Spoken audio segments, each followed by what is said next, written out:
Bismillah ar-Rahman ar-Rahim. Okay, so just to recap what we talked about last time, we talked about the concept of the zakat being cancelled out because of a person's mal perishing.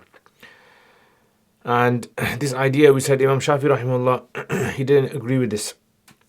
But the Hanafis, they say no, it does happen. Because Imam Shafi is basically saying that when zakat becomes necessary on a person, nothing can drop that besides that person discharging the zakat. Right? So you give your zakat, once your zakat has been given, then it's done. He kind of compares it to like sadaqat al-fitr. He says, according to Hanafis, if you don't give your sadaqat al-fitr, you still have to give the sadaqat al-fitr after Eid if you haven't given it. Yeah, and then he compares it to gross negligence. So if a person was to deliberately consume their wealth, then they still have to give the zakat. Right? So he kind of does that. And our response to this was that no, the idea of zakat becoming necessary on a person was that they have to give a small portion, 2.5% of their mal. And this 2.5% is there because it's supposed to make life easy for the person. It's supposed to make it easy for them to be able to, give from their wealth without burdening them. And he gave the example of like a person who, says basically a person who has a slave, that slave has committed an offense, has killed someone else, and before he could be handed over to the authorities, the slave dies. Yeah, so that person basically, the victims have lost their right in that slave. Okay, I'm just going to share the screen in case you can't see. And then we finished on this idea, which was basically that when, let's for example, like a person, zakat is due, then there is no mustahiq, like there is no one who is deserving of that. In fact, it's up to me, the zakat giver, to decide who I want to give my zakat to. Whereas Imam Shafi is saying no. He's saying as soon as your zakat becomes necessary, then it's as though that person themselves is now like in debt to the poor people. The poor people, he owes them. So the idea of the talab. And then we finished on this as well. We said, وَبَعْدَ طَلَبِ السَّاعِ. What about when the sa'i comes to you? So the sa'i has come to you, knocked on your door, asked for your zakat money, you haven't given it, and then you lost all your zakat overnight. قِيلَ يَضْمَنُ. Some of the Hanafis have said that daman is given, and others say no. So Imam Karhi, he says yadman, and other Hanafis, they say it's normally the ones that are on the other side. So Iraqis, Karhi is Iraqi, and Iraqis usually, one of the things to notice about the Iraqi Hanafis are like Quduri and Karhi and all these guys that from that region, is that they are based more on the idea of preserving the matan, preserving the text. Whereas the Ma Wara an-Nahr Hanafis, the Hanafis that are on the east, Afghanistan and then south of Russia, they are more into tafri'at. So there you find in their texts, there's more the idea of further application. Whereas you don't find the idea of further application when it comes to Hanafi, when it comes to Hanafi Iraqis. وَقِيلَ لَا يَضْمَنْ. And then other Hanafis, this is the Ma Wara an-Nahr ones, they say there is no demand compensation. لِإِنْعِدَامِ التَّفْوِيت. Yeah, so إِنْعِدَامِ التَّفْوِيت, what does this mean? So إِنْعِدَامِ التَّفْوِيت means, so let's say for example, I owe my zakat. And I have camels or I have cows or goats. And the zakat collector knocks on my door and says, where's your zakat? And I don't give it to him. I say, come back next week. And then within that week, I lost all my wealth. So the Ma Wara an-Nahr Hanafis, they say that there's no daman. Yeah, there's no daman at all. This seems to be the position that's been supported by Imam Hidayah. Sahib al-Hidayah seems to support this position. Because usually, when Sahib al-Hidayah supports a position, he usually brings that position at the end. Right? So when there's an ikhtilaf, 2 or 3 ikhtilafs, wherever the last position is, that's usually the position that he holds. So he says, لا يضمن لإنعدام التفويت. Tafweet basically means like this has been a deliberate act on his behalf to miss it. فوت يفوت is basically if I was to deliberately not give it. So in this case, I did not deliberately not give it, like I did not do a deliberate act to stop my zakat from being given. Yeah, I said to the guy, come after a week, but it wasn't like a tafweet. So he says, because there's no tafweet on my behalf, tafweet is where the problem arises. وَفِي اسْتِهْلَاكِ وُجِدَ التَّعَدِّي. And as for me consuming that wealth myself, so if I was to have camels and I was to eat the camels, slaughter them, eat them, or sell them off, then I've done ta'addi. I've shown some gross negligence, and it wasn't something that was accidental, it was deliberate. That's why ta'addi is found there, and that's why the person has to give. So, for example, let's say I've got £1,000. My zakat time has come, and I haven't given them money, the zakat, the £50 zakat. But what I've done is I've gone on holiday with £1,000. Right, so do I still have to give the £50 zakat? Yes, because there's istihlak there. وفي هلاك البعض, okay, then finally he says وفي هلاك البعض يسقط بقدره. He says when some of the mal gets destroyed, not all of it. So let's say I've got £1,000 and I have to give £50. When it partially gets destroyed, like partially got stolen. So let's say £500 got stolen. What happens in this case? So وفي هلاك البعض يسقط بقدره. That amount will also drop from the £50. So if 50% of £1,000 got destroyed, then 50% of the £50 will be dropped. في هلاك البعض يسقط بقدره اعتبارا له بالكل. Taking into consideration the kull, the entire sum. So in other words, because there's the idea of taysir, the idea is that you want to make life easy for people. That's why the Sharia only takes 2.5% of the person's wealth. So we want to see this taysir. This taysir is a very important concept in our fiqh. We've seen it throughout the masal that we've been doing. Right? Taysir is very, very important. And if we don't understand, like if we see a masala and we don't understand how taysir works, we can end up making life very difficult for other people as well. Like, so for example, like when it comes to like masail to do with women's haid masail, Imam Abu Yusuf rahimahullah, he would always, go for taysir, ease. Because a woman suffering from haid or istihada on a monthly basis is going to be a recurring matter. And this thing which stresses women out. So women are stressing, they're trying to find out, has my blood stopped? Has it not stopped? Do I pray? Do I not pray? Do I do qada? Do I fast? Am I allowed to go for hajj or for do tawaf in haram? These kind of things are stressful for women. This is clearly a haraj. So that's why trying to find the taysir, trying to find the ease is an important thing. And likewise, when it comes to masail to do with tahara as well, taysir, the idea is ease as well. Yeah. So for example, what's a large pool of water? 10 by 10. That number has been given for taysir purposes, because if a person had to figure it out for themselves whether the water is considered to be large or small, it's going to make life difficult. Or for example, like in modern days, the 48 miles number that has been chosen by late Hanafis is also something which is considered to be something that is stressful as well. Yeah, because if a person had to work out for themselves that the distance of Safar is 3 days and 3 nights, again, what is 3 days? What is 3 nights? How do you work this out? Average person will find it very difficult to do. So that's why they've given the 48-mile distance, although 48 miles is not from the early Hanafis, by the way. The same thing over here, taysir. Okay, so let's look down here then. I just want to show you something over here where it says وُجِدَ التَّعَدِّي. So I say the وُجِدَ التَّعَدِّي. He says فَإِنَّهُ قَدْ وُجِدَ مِنْهُ التَّعَدِّي عَلَى مَحَلٍ مَشْغُولٍ بِحَقِّ الْغَيْرِ. Yeah, so the idea is this, that when it comes to, for example, like something that was out of your control, something that's not in your control, out of your control, it's like, why should you be blamed for something that was out of your control? So if I've got £1,000 and a thief came to my house, broke in, stole the £1,000, then that wasn't really in my control. Yeah, that's what they call, amru samawi. They call it amr samawi. It's like something that came from the sky, a matter that came that was out of your control. So again, if there is no ta'addi from your behalf, if there is no gross negligence on your behalf, then you shouldn't be held responsible for that. It's like you're being given a penalty. Whereas if there is ta'addi, in other words, if there is some gross negligence on your behalf, you didn't take care of the mal. I left £1,000 outside on the road, and someone came and stole it.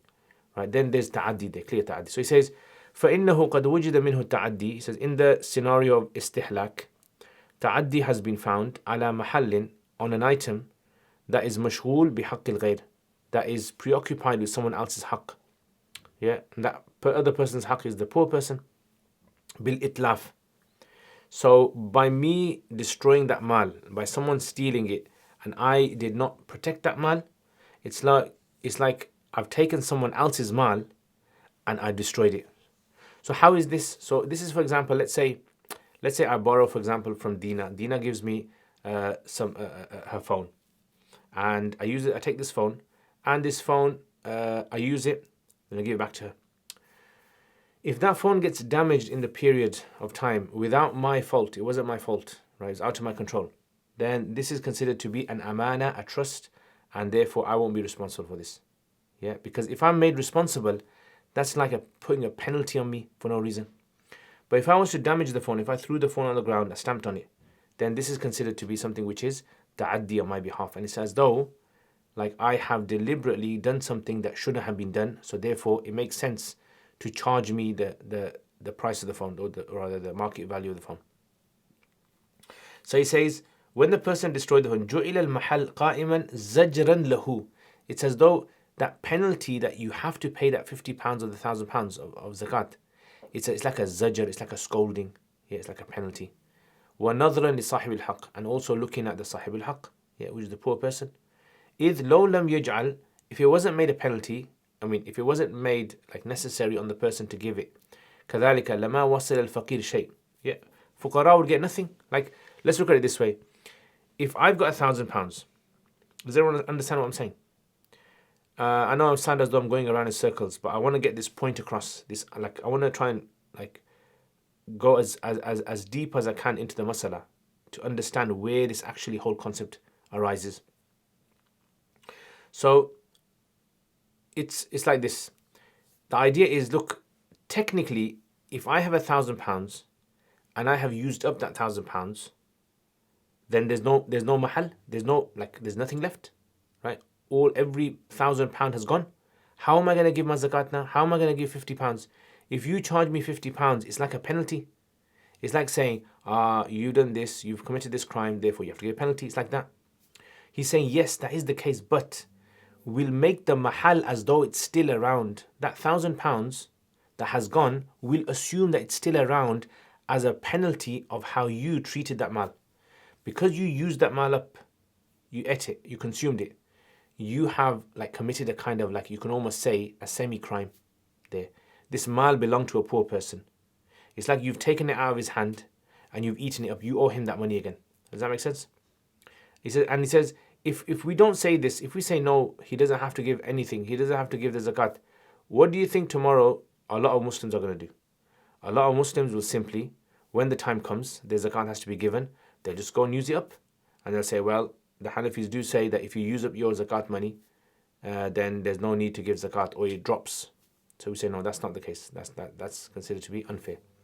لأن كل من وجبت عليه الزكاة, because every person who has to give their zakat, لم يعجز أن يصرف النصاب إلى حاجته بلا ضمان, will inevitably be, will not be ajiz, will not be incapable of spending their nisab for their own needs without there being any consequences in return. Does you understand this idea? So this is a very deep idea the Hanafis are looking at. And that is this idea that, when a person's zakat becomes necessary on them, yes, they should give the £50. Yes, it's like if a person has missed their Salat al-Fajr, they still have to pray their Salat al-Fajr, without a doubt. But when it comes to zakat, because it's to do with mal, there is a new element involved here that you don't find in Salat, which is taysir, which is ease.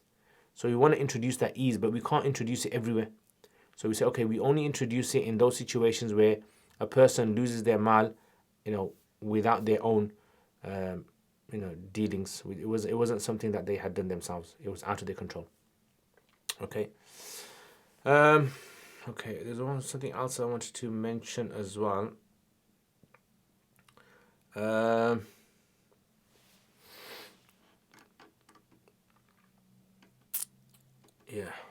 All right. Anyway, if it comes to my mind, I'll mention it.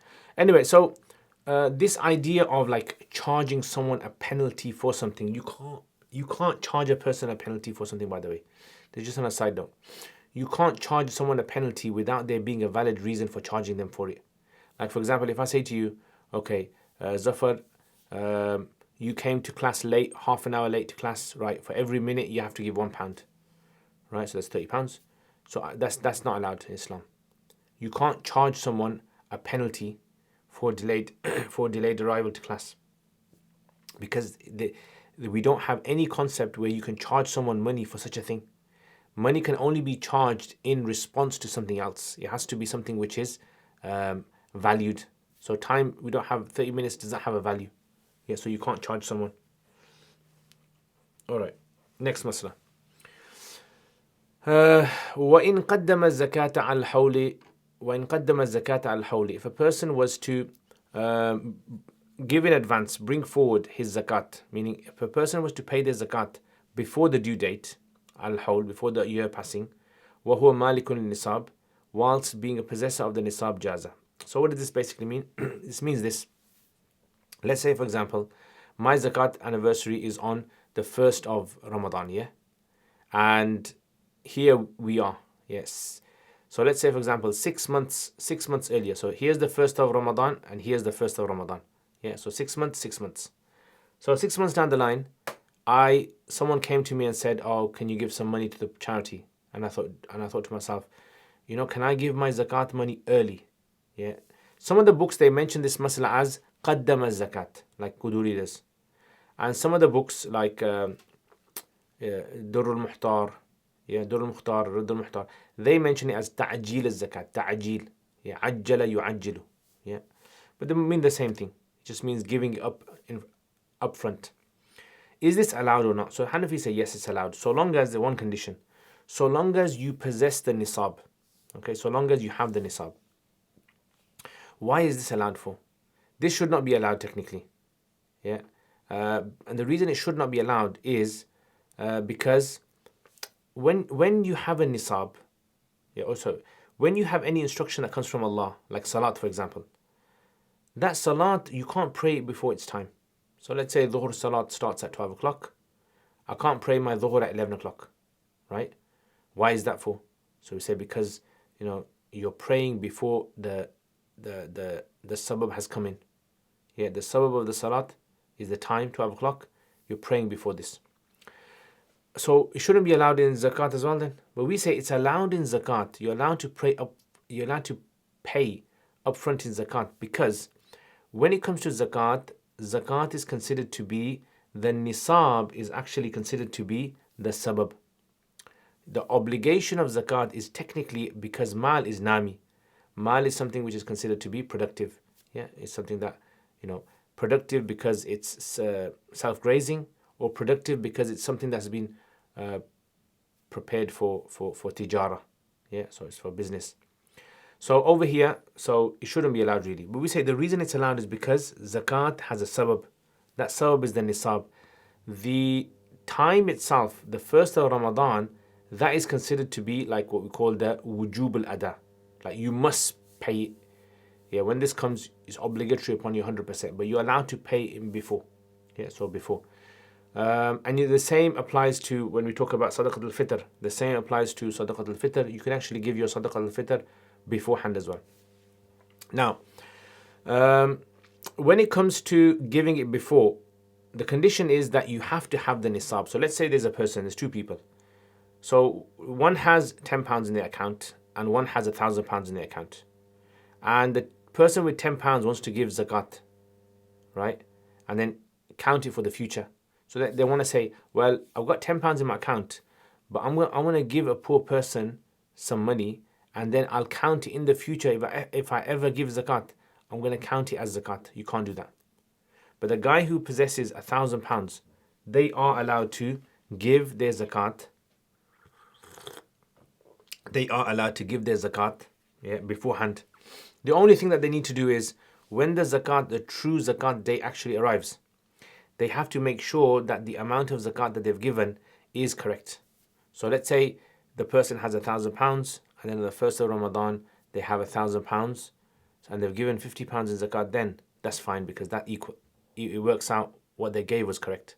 But if, for example, like they end up having £2,000 on the first of Ramadan, then they've only given £50. They've got to give another £50 as well. Does everyone understand how that works? So, okay, so what we want to understand in this masala is, the Hanafis want to discuss is that, is it permissible for a person to pay up the zakat in front before even it's obligatory upon them? And we say yes, because this is the shart of the here the wujub shart is the nisab, and it's not the time itself. Yeah, like the action has been attributed to the nisab. Zakat is attributed to nisab, whereas salat is attributed to time. That's the difference.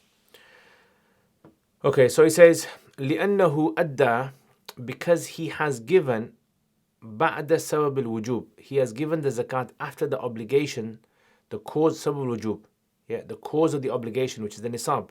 He's given it after that. فيجوز, and that's why it's fine. كما إذا كفر بعد الجرح. So there's a famous well-known masala, which is, according to Hanafis, imagine someone was to injure someone. So let's say, for instance, I injured Zaid, stabbed him. And because of that wound, he was alive. And let's say 2 or 3 days later, he dies. Now, obviously, when he's died because of that wound, what's happened is now I am the cause of his death. So because of that, I will have to give the kafara. Yeah, so I will have to pay the kafara. So there's a diya, which is separate. So when you kill someone, there's 5 types of murder. Yeah. And if you kill someone accidentally, yeah, shibh al-amad. So there's 5 types of murder. You have qatl al-amad, deliberate murder, which is when you murder someone, when you kill someone with an intent to murder, and you use a weapon that's normally killed to murder someone. Shibh al-amad is where you kill someone, you either didn't have the intention to murder them, or you had the intention but you used a weapon that's not normally used for murder. Like, for example, you used a fork, or I don't know, you use something that doesn't normally kill. Then you have number 3, which is called khata. Khata basically means you accidentally kill them. Like, for example, you were shooting an arrow at a deer and a human came in the way and you killed them. And number 4 is qatal bil jari majra al khata, is where you kill someone and that killing is kind of like an accident. For instance, let's say you're asleep and you rolled over and you choked the person next to you. Yeah, you lie down on top of them and they choked them. And in the morning you woke up and you found them dead. It's considered to be jari majal khata. And then you have al-qatal bis-sabab. Al-qatal bis-sabab is where a person, they kill someone, but not directly. They actually cause that death. So for instance, let's say I dig a ditch in the public path. So in a park or somewhere, I dug a ditch and I went away. And when I came back, I found a dead person in there. So a person fell down and died. So when it comes to qatl, the first type of qatl, this is where a person has to give, they can give their life. Yeah, it's called qisas. And if the victim's family want blood money, then their life is saved and they take blood money. But as for the others, in everyone there is a diya. Is what we call a diya mukhaffafa. There is a diya, blood money that is paid. But Allah in the Quran says that whoever kills a believer accidentally, yeah, so man qatala mu'minan khata'an fatahriru raqabatin mu'mina. So then the person has to free a slave. This is called the kafara. This is what it's basically talking about. So over here, this question that's raised over here is, or this issue is, kama idha kaffara ba'da al-jarh, meaning if I was to wound someone. Now if I wound someone, I don't have to give any kafara. But if because that person died because of that wound, I have now committed, qatal shib al-amad, the second type, shib al-amad. And because I've committed qatal shib al-amad, what's happened is that now I have to give a kafara now. Yeah. So can I give the kafara before? What if I was to free a slave? I stabbed the guy on Monday. He died on Friday. But on Wednesday, I freed a slave. I thought to myself, I think this guy's going to die. And on Wednesday, I had a slave and I freed the slave. Would that advanced freeing of a slave be allowed for this? He says, yes. Yeah, كما إذا كفر بعد الجرح. Okay, so I just want to read to you from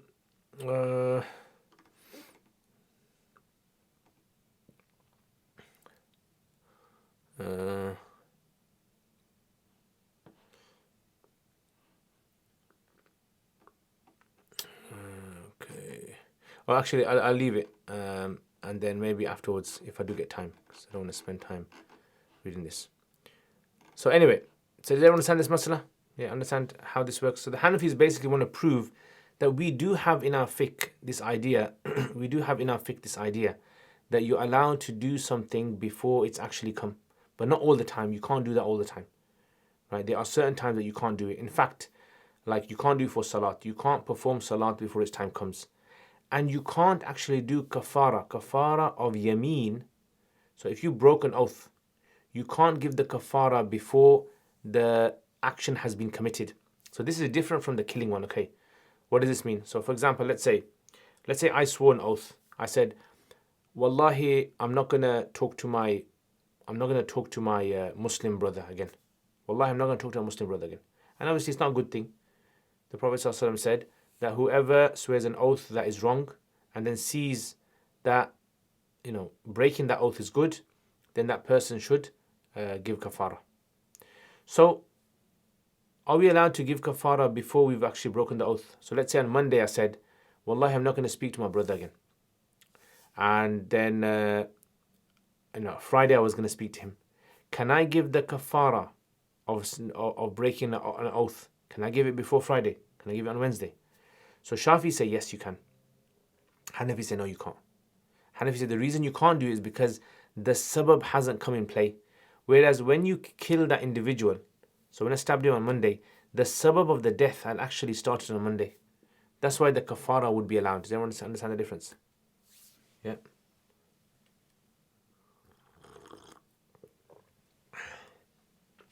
Okay.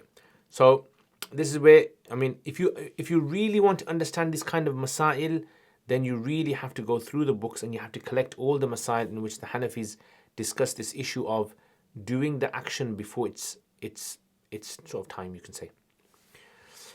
وَفِيهِ خِلَافٌ Malik. Yeah, so here there's ikhtilaf Imam Malik. Imam Malik is the one that I said to you earlier on. He says you are not allowed to give your zakat in advance, basically. Now, is this the official position of the Malikis? No, it's not. Yeah, the Malikis obviously have different positions. That's something which I'm not familiar with. I don't know the Maliki position. That's something you'll have to look for yourself.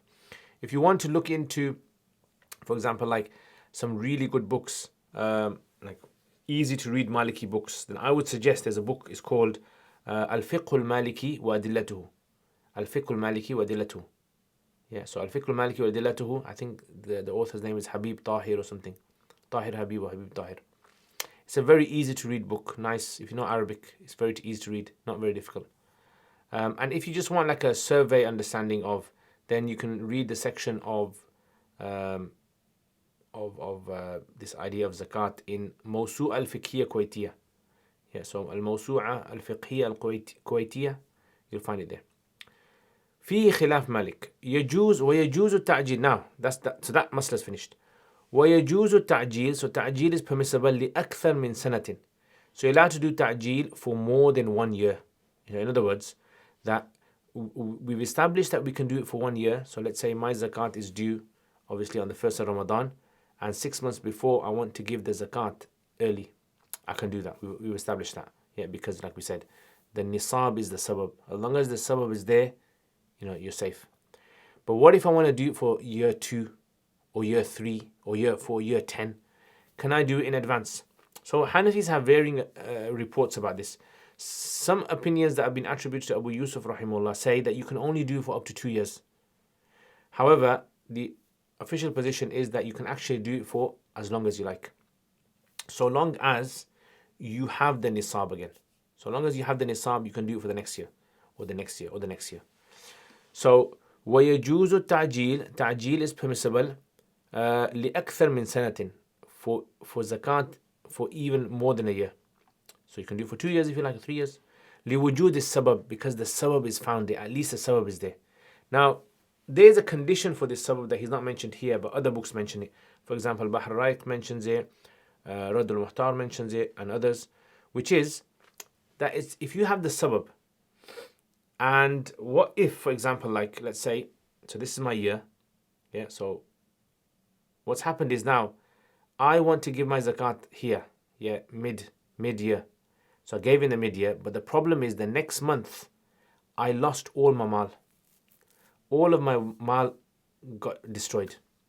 If all of my mal gets destroyed now, so that means that when the first of Ramadan comes, that's no longer my zakat. My zakat has gone. Because when it comes to nisab, your nisab, you will still be sahib al nisab so long as you are above the zero line. So your mal does not drop below zero. You're still considered to be sahib al nisab. What I mean by sahib al nisab is that you can potentially still have to give zakat when your anniversary comes, as long as the mal, you know, uh, increases and goes beyond the threshold, yeah, the nisab. But if it goes below zero, you lost your anniversary goes, right? You've lost your nisab. For your nisab to start again, your mal sometime in the future will have to go above the nisab. Once it goes above the nisab, your year starts again. Do you understand that? A lot of people don't know this. Yeah, they don't understand how the nisab system works. So your nisab will remain on that same date so long as you never went below zero. So let's say there's a person who owed someone lots of money. That person's nisab would now obviously reset itself and would start again once that person's mal limit grew beyond the nisab threshold. So he says, لأكثر من سنة, right? So there has to be, he said, لوجود السبب. The sabab has to be there. Now, there's actually a masala which is mentioned in some of the early works, like Bahr al-Ra'iq and others. So, for example, in Fatawa al-Walijiyah, so Fatawa al-Walijiyah is a Fatawa book by the Hanafis. It's a very well accepted book, mu'tamad, reliable. And there he gives a scenario. He says, if there's a person who who was supposed to give zakat of 400 dirhams, so let's say 400 pounds, he was supposed to give zakat of 400 pounds. And what happened was, he thought he had to give zakat of 500 pounds. That's what he thought. So he gave zakat of 500 pounds. Yeah. So 400 pounds zakat is basically, if you got 400 pounds, you're going to be giving 10 pounds of your zakat. Yeah. So what happened is that he actually gave 12.5 pounds because he thought he had 500 pounds. So what's happened is later on he's realized he's overpaid. So now what happens now? Can he automatically assume that overpayment for future years? So he says yes, you can. Yeah, so that's possible. So it can be assumed for later years, any extra amount that you've given. However, let's say in the past you have given lots of zakat money. So let's say 5 years ago you gave a lot of zakat money. And now you're thinking to yourself, oh, can I use that zakat money? So this is where the Hanafis have it mentioned. I would say no. I am thinking in my mind, no. Right? I don't know what you guys would say. But I would say no is because the person now is basically like backdating any zakat that they give, and they're trying to fit it onto anything. Yeah, and the hal of their wealth, the fluctuation of their mal, etc. throughout the years. All these things have to be taken into consideration. Okay, anyway. ويجوز, then he says, ويجوز لنصب إذا كان في ملكه نصاب واحد خلافا لزفر. Okay, oh yeah. So let me actually go back to this. I just want to read to you something from, this is from Al-Binaya. Okay, so 1 second. Let's read this text from Binaya to you guys.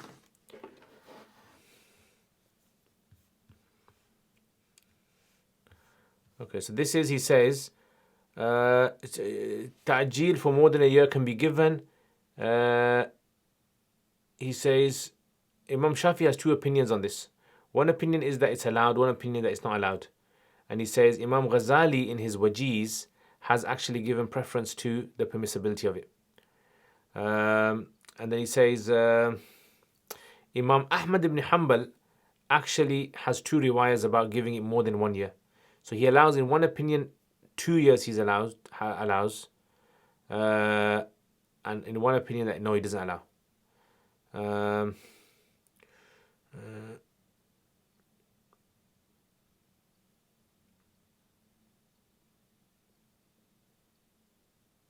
Yeah, okay. There was something else. Where did I put it? Yeah.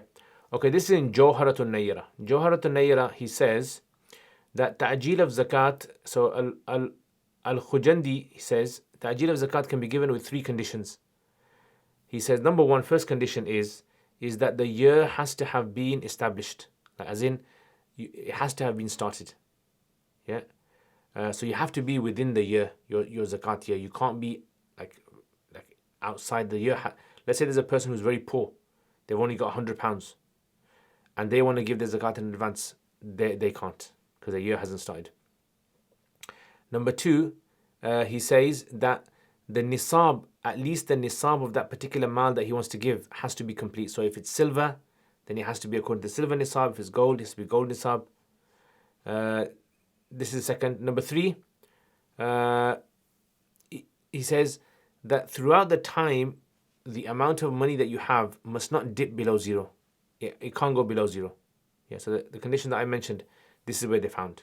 Yeah, so Jawhar quotes this from Al-Khujandi. Okay.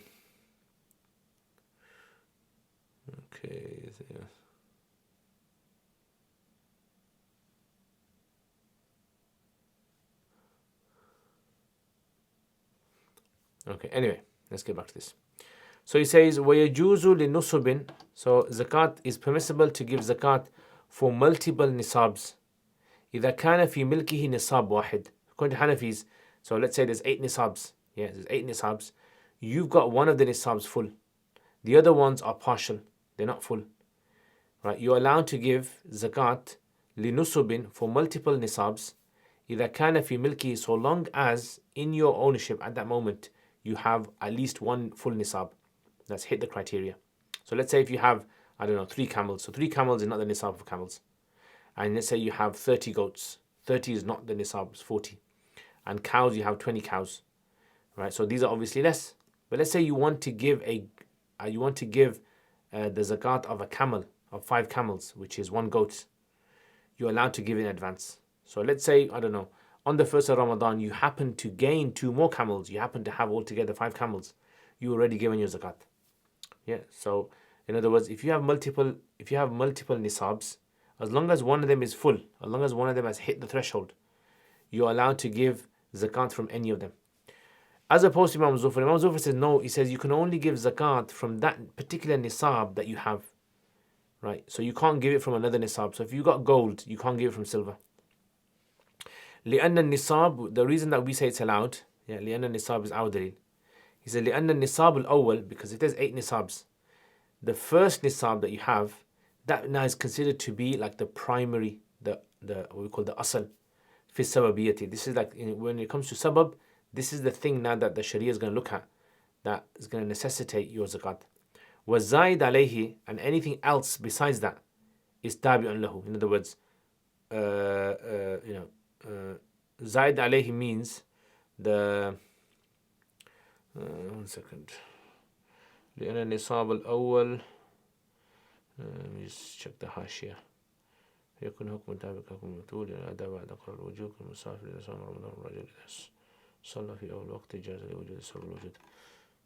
لأن النصاب الأول هو الأصل في السببية والزائد عليه. Yeah, so زائد عليه has to be talking about the rest of the 7. Yeah, 7 nisabs. Yeah, because Zaid alayhi can't be talking about anything which is. The thing I'm thinking is, could possibly Zaid alayhi also be referring to if you have, I don't know, the zakat of silver is 200 silver coins. If you have 210 silver coins, the Zaid, no, that's not what it means. The Zaid here is referring to the other 7 nisabs.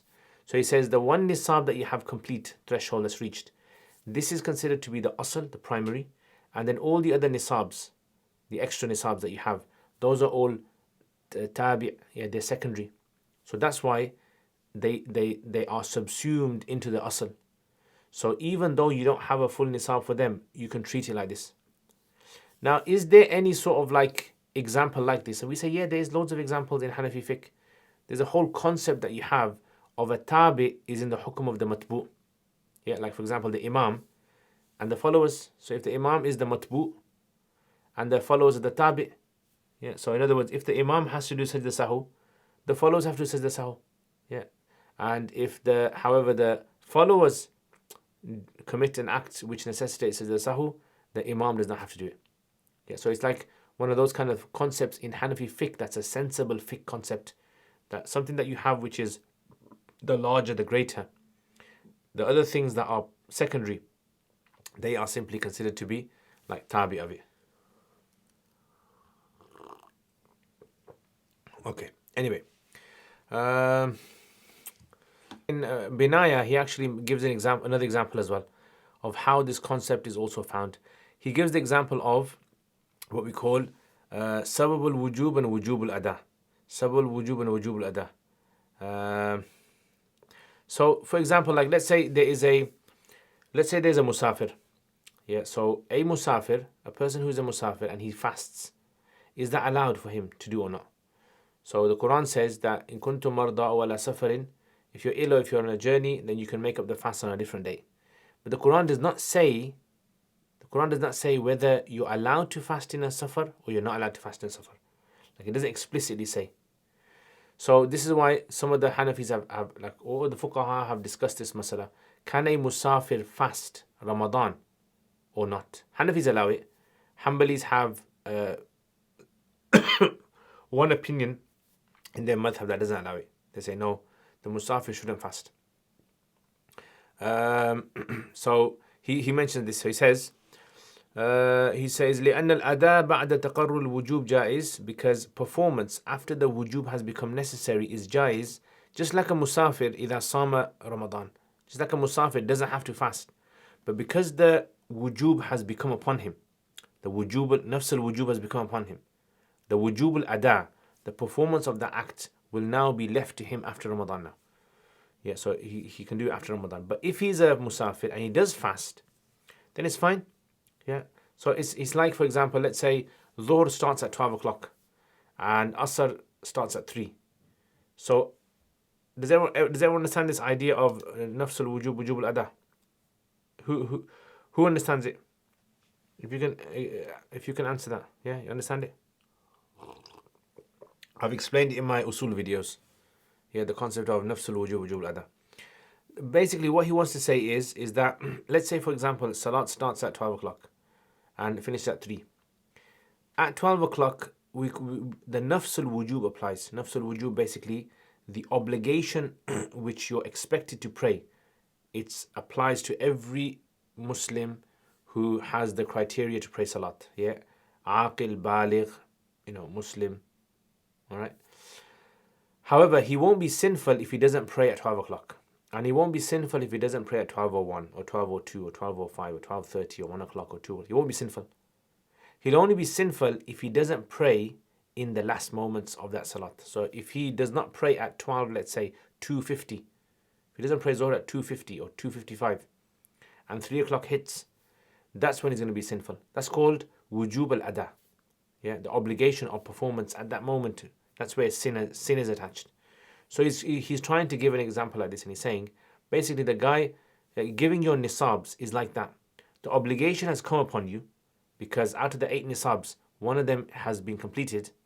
So therefore, it's like a guy has entered the Salat al-Zuhr, 12 o'clock, and he prays at 12 exactly. Yeah, it's fine.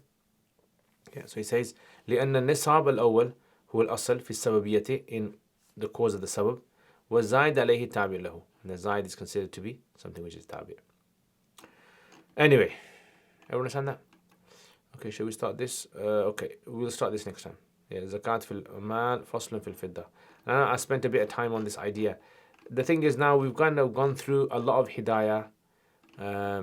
So I'm thinking, shall I go more deeper into these kind of discussions with you guys? Because I want to expose you more to like things that Sahib Hidayah he touches upon, but maybe you're unaware of it, like usul points or like deeper points. So inshallah we'll discuss zakat al-mal. Obviously gold and silver are very important, especially in our time today when it comes to cash. So I'll leave that till next time inshallah. Okay, if you have any questions, put in the comments. Just to summarize what we covered today.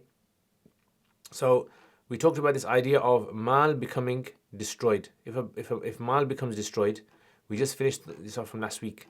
We said, why do you not have to give zakat if your mal perishes on its own without your doing? We said that's because zakat is based upon taysir, and taysir simply just shows that the idea is the person should give their zakat according to their ease. So if all their mal has gone, there's no more ease left now. Ease is not in compelling them to give their zakat, so it should drop. Ease would demand that it drops. And like we said, that this is considered to be something which is, according to Hanafis, when it's done without the person's gross negligence. But if there's gross negligence, istihlak, then there's ta'addi there. Right? And that's why over there it's like a kind of penalty we're necessitating on them. There is no mahal of the obligation, there's no £1,000 left, it's been used up. But because that person used it up, it's as though the person has destroyed deliberately someone else's mal, which is unfair, unjust. So that's why there's a kind of penalty that they have to give. And the same rule applies to partial perishing of wealth. Okay, is a person allowed to give zakat upfront? Is a person allowed to give in advance zakat? So we say yes, they're allowed to give zakat in advance. Malik says no. Why can they give it in advance? We say simply because the idea of zakat is based upon the sabab of wujub. Yeah, what's the sabab of wujub? It's the nisab. But why don't we allow people to pray salat before it's time then? So the difference is because the sabab is time over there. So the sabab is time, and that's a shart. Whereas in zakat, the sabab is not the time, it's actually the nisab itself. Yeah, and that's why he said. And he gives an example of being allowed to give kafara of qatl before it's actually happened. But as long as you've injured them. So you injured them on Monday, died on Friday, but you gave kafara of the killing on Wednesday. Now, you can't obviously, if you plan to kill someone, yeah, na'udhu billah, and from now you just say, right, I'm going to give kafara, guys, and then tomorrow I'm going to kill this guy. And that will obviously not be allowed because the sabab has not come into play. Like, for example, the example we gave of the breaking of your oath and giving kafara of breaking of your oath beforehand. Hanafi say that's not allowed. Okay, what if you have want to give zakat of multiple years? Can you do that? We say yes, you can, because the idea is as long as you got a nisab, that's the main thing. And can you give zakat of multiple nisabs? Besides Zufar, all of the Hanafi say yes, it's allowed, because as long as one nisab has hit the threshold, then that becomes the asal, and then the sabab is there. Okay, any questions on this? No? Ustad, Yeah. can I ask a question? Yeah. When you say they have multiple nisabs, like if 3 camels, 30 goats, 20 cows. So what if you, what about monetary value? Wouldn't that be still nisab then? No, so you don't, so if you have, so let's say for example, these are all the nisabs. Yeah, this is a threshold for all the nisabs, and imagine each 8 nisabs is below this line. Yeah, so it's like below. You don't combine all of them. Yeah, that is only something we're going to discuss in gold and silver. That's the only place where it's discussed that do you combine the values together. So this we're going to discuss in gold and silver. Yeah. Okay, take care guys. Assalamu alaikum.